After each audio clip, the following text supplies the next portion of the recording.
Warahmatullahi wabarakatuh. Alhamdulillah wassalatu wassalamu ala Rasulillah wa ala alihi wa ashabihi wattabi'ina tabi'ina lahum bi ihsanin ila yaumiddin, amma ba'd.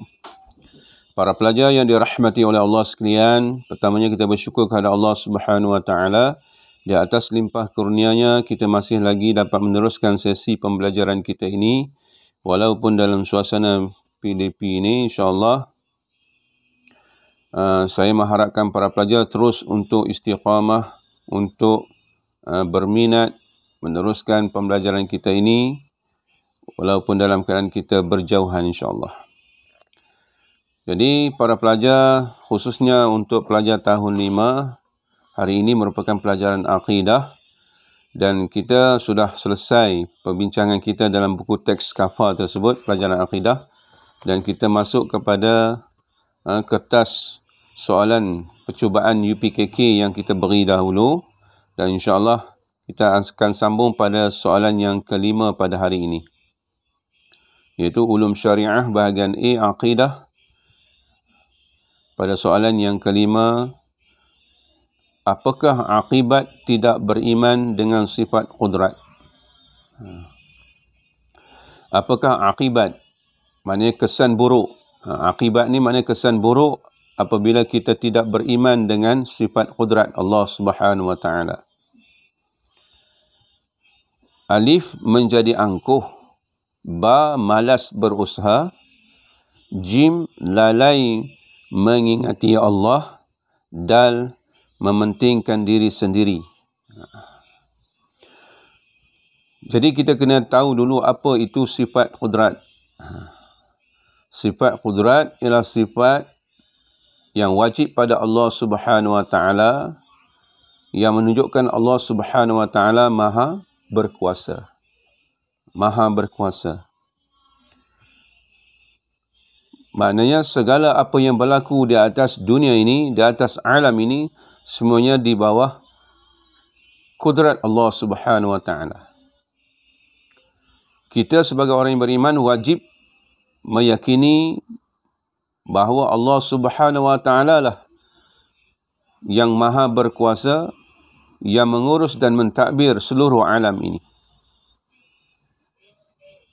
Sekiranya kita tidak beriman, tak percaya Allah Ta'ala itu tidak mampu, artinya Allah Ta'ala itu ajazun, lemah, tak mampu untuk mengurus, mentadbir alam ini, artinya iman kita akan rosak.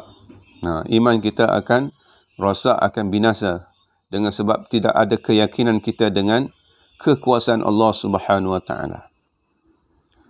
Sebab itu wajib beriman Allah Ta'ala yang bersifat dengan qudrat. Mustahil Allah Ta'ala bersifat dengan ajazun, lemah. Jadi jika sekiranya seseorang itu tidak beriman dengan sifat qudrat Allah Subhanahu wa taala, kesannya ialah dia menjadi orang yang malas untuk berusaha. Dia menjadi malas untuk berusaha. Kerana apa? Kerana kalau sekiranya semuanya kudrat ini, semua apa yang berlaku ini di bawah kekuasaan Allah Subhanahu wa taala, apa perlunya kita buat? Itulah anggapannya. Sedangkan kita dalam konsep usaha dan ikhtiar ini, maknanya kita disuruh oleh Allah Subhanahu wa taala untuk berusaha dan berikhtiar. Dalam kerja buat kita ni ada usaha dan ikhtiar. Walaupun semua yang berlaku itu adalah di bawah qudrat dan iradat Allah Subhanahu wa taala. Ini suatu yang perlu kita yakini sebagai orang yang berakidah dengan akidah yang dikatakan akidah yang mengikut Rasulullah SAW, akidah ahli sunnah wal jamaah. Bukan maksud bila mana kita kata beriman pada Allah Ta'ala bersifat dengan qudrat, Allah yang menguasai segala-galanya, lalu kita tak perlu buat apa-apa. Tak, itu silap. Kefahaman yang silap. Sebab itu kefahaman yang silap itulah menyebabkan tak perlulah kita buat apa-apa, semuanya daripada Allah Subhanahu wa taala. Jadi bila mana dia tidak beriman, tidak memahami konsep beriman kepada qada dan qadar, beriman dengan qudrat dan irada Allah Subhanahu wa taala, dia akan menjadikan dirinya seorang yang malas untuk berusaha. Baik, soalan yang ke-6. Pilih penyataan yang betul pada kenyataan kesan mempercayai sifat mukhalafatuhu lil hawadis. Pada persoalan ini salah satu lagi sifat yang wajib kita ketahui pada Allah Subhanahu Wa Taala, iaitu mukhalafatuhu lil hawadis. Sebelum kita pilih penyataan yang betul tu, apa maksud mukhalafatuhu lil hawadis? Kita kena tahulah. Mukhalafatuhu lil hawadis ialah bersalahan Allah Ta'ala dengan segala yang baharu. Maknanya tidak ada seumpama sesuatu yang bersamaan sifat-sifat yang ada pada Allah Ta'ala itu dengan makhluknya. Dengan makhluknya.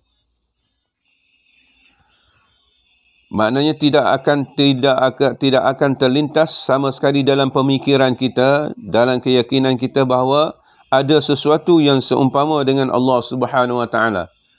Bukan pada empunya diri Allah Subhanahu Wa Ta'ala, tetapi juga pada sifat-sifat Allah Ta'ala. Kalau kita kata Allah Ta'ala yang berkuasa tadi, tidak ada suatu pun makhluknya yang seumpama kekuasaannya seumpama dengan Allah Subhanahu Wa Ta'ala.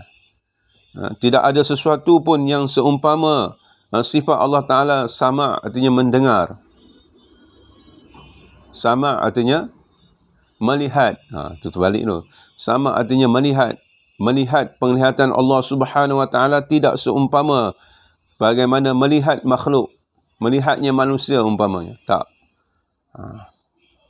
Kerana Allah Ta'ala itu mukhalafatuhu lil hawadis.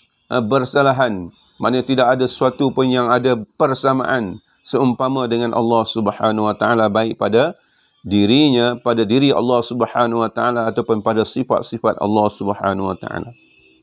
Jadi, mana dia kenyataan yang betul berhubung dengan sifat mukhalafatuhu lil hawadis ni? Alif, meyakini, mengingati mati. Ba, bersikap jujur. Jim, suka menuntut ilmu. Dal, meyakini keagungan Allah Subhanahu Wa Ta'ala. Bila mana kita menyebut tentang mukhalafatuhu lil hawadis, artinya tidak ada seumpama sesuatu dengan Allah Subhanahu Wa Ta'ala. Dan artinya kita meyakini tentang keagungan Allah, jawapannya. Kita meyakini keagungan Allah Subhanahu Wa Ta'ala. Baik, sekadar itulah dulu pelajaran kita pada hari ini di atas dua perbincangan soalan yang ke-5 dan ke-6. Semoga para pelajar dapat memahaminya dan menghayatinya dengan sebaik mungkin. Sekadar itu, wabillahi taufiq wal hidayah. Wassalamualaikum warahmatullahi wabarakatuh.